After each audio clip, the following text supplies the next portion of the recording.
નમસ્કાર મિત્રો, સ્વાગત છે આપ સર્વનું તમારી પોતાની યુટ્યુબ ચેનલ વિદ્યાશાળામાં. ધોરણ 3ની જે નવી પ્રોજેક્ટ પ્રવૃત્તિ બુક આવી ચૂકી છે આપણી ચેનલ ઉપર, આ નવી પ્રોજેક્ટ પ્રવૃત્તિ બુકના તમામ પ્રવૃત્તિના વિડીયો પ્લસ PDF બંને મૂકવામાં આવે છે, જેની લિંક તમને નીચે ડિસ્ક્રિપ્શન બોક્સની અંદર મળી જશે. તો ચાલો આપણે શરૂઆત કરીએ ધોરણ 3ની નવી પ્રોજેક્ટ પ્રવૃત્તિ બુકના પ્રવૃત્તિ નંબર 13 રસોડું.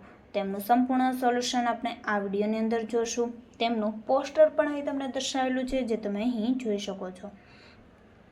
તો જોઈએ પ્રોજેક્ટ પ્રવૃત્તિ 13 રસોડું. તમારા ઘરમાં રસોડાની સામગ્રીની યાદી બનાવો. તે શેમાંથી બનેલ છે તેની નોંધ કરો. આ સામગ્રીની લંબાઈ, પહોળાઈ માપો અને તેના આકારની નોંધ કરો. તમારા માતા કે પિતા અથવા દાદા દાદી પાસે બેસી રસોડામાં ચા, ખીચડી, ભોજન બનાવવાની પ્રક્રિયા જુઓ. તેની જરૂરી વિગત નોંધો. તો ઘરના રસોડાની સામગ્રીની યાદી. ચમચો તો શેમાંથી બનેલ? સ્ટીલ અને પ્લાસ્ટિક. લંબાઈ 20 સેમી, આકાર લાંબો અને પાતળો.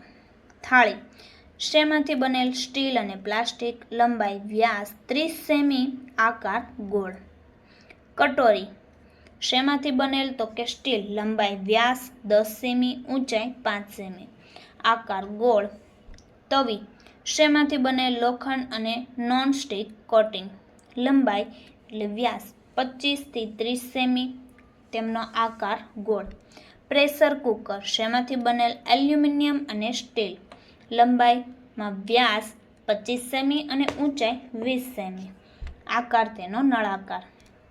ચા બનાવવાની સામગ્રી.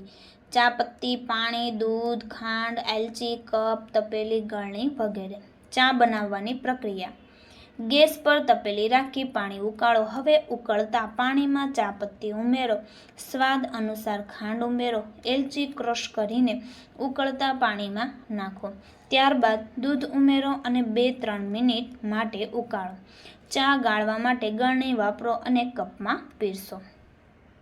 આ વાનગી બનાવવા માટે ઉપયોગમાં લેવાયેલ વાસણોના ચિત્રો અહીં દોરો. જે અહીં ચિત્રો તમને દોરી અને બતાવેલા છે, જે તમે અહીં જોઈ શકો છો. તો વિદ્યાર્થી મિત્રો, ધોરણ 3ની જે નવી પ્રોજેક્ટ પ્રવૃત્તિ બુક આવી ચૂકી છે તેમના તમામ સંપૂર્ણ સોલ્યુશન સાથેની PDF અને બુક બંને મેળવી શકો છો. અહીં કોન્ટેક્ટ નંબર આપેલો છે, જેમાં કોન્ટેક્ટ કરી અને ઓશન કોચિંગ ક્લાસીસ જે એપ્લિકેશન પરથી પણ તમે મેળવી શકો છો. તો વિદ્યાર્થી મિત્રો, ફરી આપણે મળીશું પ્રવૃત્તિ નંબર 14ના સંપૂર્ણ સોલ્યુશન સાથે.